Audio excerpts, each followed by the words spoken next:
Assalamualaikum warahmatullahi wabarakatuh. Perkenalkan, saya Dini Hadiani dari kelas 23 TIE.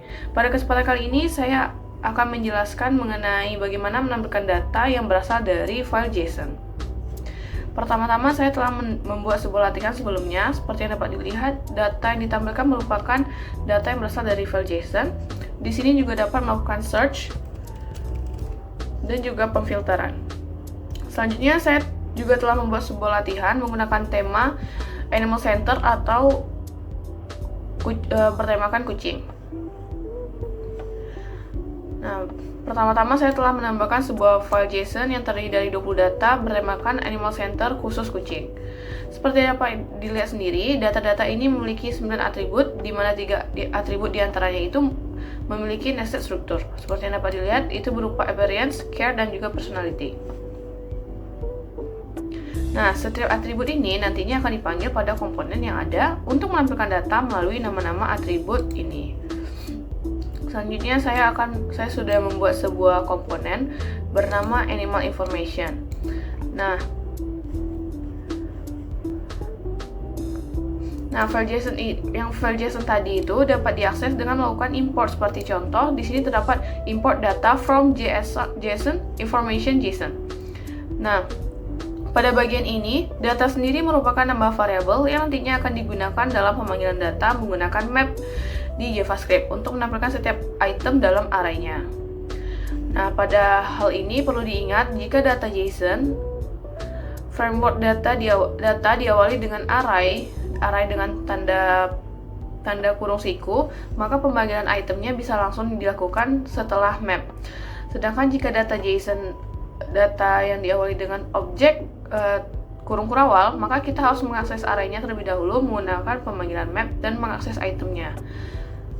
Nah, setiap komponen yang dihasilkan melalui map itu harus memiliki key sebagai pembeda antar komponen dan harus unik.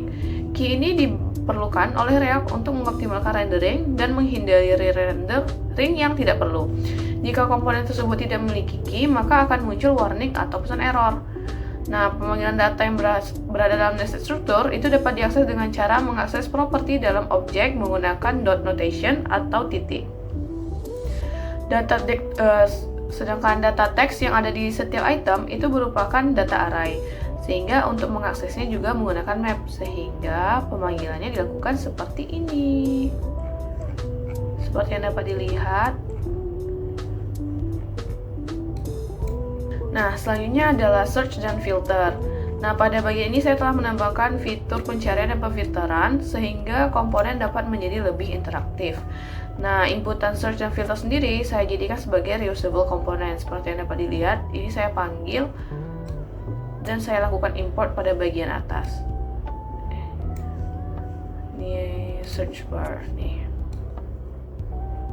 Dengan prop value dan juga on change.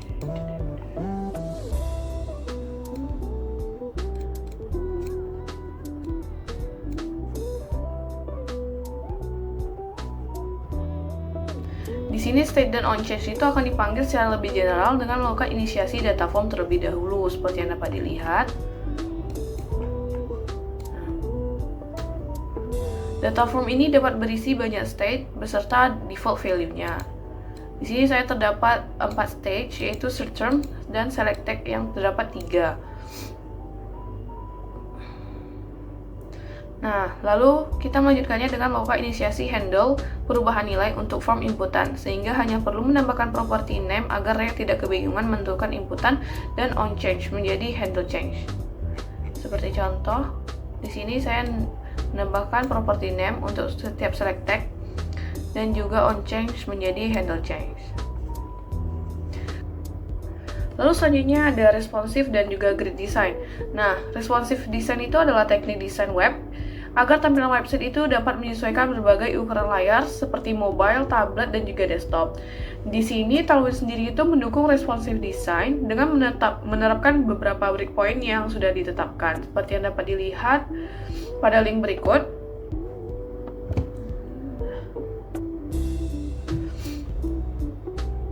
Nah, saya juga telah menggunakan sebuah grid pada latihan ini. Seperti yang dilihat di sini, saya menggunakan grid, di mana di sini grid itu untuk mengaktifkan grid layout, lalu terdapat grid call 1 setelahnya merupakan default atau mobile, di mana gridnya hanya punya satu kolom. Lalu dilanjutkan dengan MD Grid Calls 5, di mana di sini menunjukkan dimulai dari ukuran tablet atau 768 pixel ke atas, grid itu akan mempunyai 5 kolom. Lalu gap 4 itu merupakan jarak antara elemen grid sebesar 1 rem. Lalu juga terdapat MT dan MB di sini, yaitu adalah margin top dan juga margin bottom yang berukuran 4 atau 1 rem. Lalu wavefull itu untuk melihatkan ukuran penuh. Lalu selain grid, pada bagian search dan juga select text, saya juga menggunakan grid pada bagian penampilan informasi, di mana di sini bisa dilihat terdapat grid untuk mengubah elemennya menjadi CSS grid container. Lalu grid call 1 menjadikannya default berkolom 1 saat layar berukuran kecil. Lalu terdapat large LG grid calls 2, di mana saat ukuran layar besar atau large ke atas, maka gridnya akan berubah menjadi 2 kolom. Lalu terdapat juga XL grid calls 3, di mana saat ukuran layar ekstra besar ke atas, grid itu akan mempunyai 3 kolom. Di sini juga menggunakan gap 4 dan juga margin top 4. Lalu pada bagian penampilan informasi di samping gambar, saya juga menggunakan flex, di mana flex ini kita akan digunakan untuk mengubah elemennya sehingga menjadi flex container. Lalu flex call sendiri itu akan mengatur arah flex menjadi kolom atau ke bawah, di mana itu artinya anak-anak elemennya akan ditumpuk vertikal dari atas ke bawah. Lalu juga terdapat space Y2, merupakan pemberian jarak vertikal atau spasi di antara elemen. Lalu ada wavefull untuk menampilkan lebar elemennya secara penuh, dan text yellow untuk mengatur warna teksnya menjadi kuning tua. Nah, pengaturan-pengaturan tadi dapat dilihat hasilnya pada hal berikut. Nah, di sini saya juga menggunakan sebuah CSS tambahan, di mana kursor saya akan saya ubah menjadi sebuah paus kucing dengan link gambar, di mana di sini syaratnya ukuran gambar harus 32x32 pixel dan dengan format PNG atau NUR.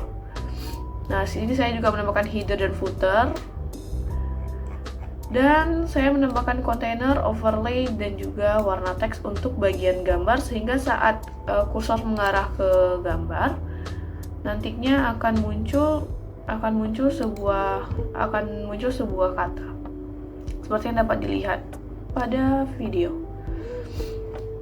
Nah, di sini terdapat 3 filter yang bisa dilakukan.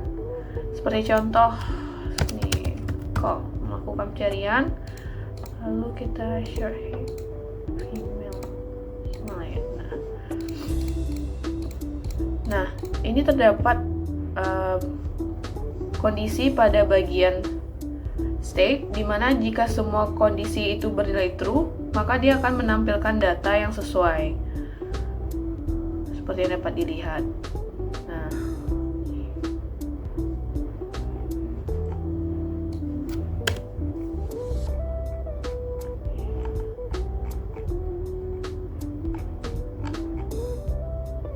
baiklah, demikian penjelasan saya mengenai cara menampilkan data dari file JSON. Demikian dari saya. Wassalamualaikum warahmatullahi wabarakatuh.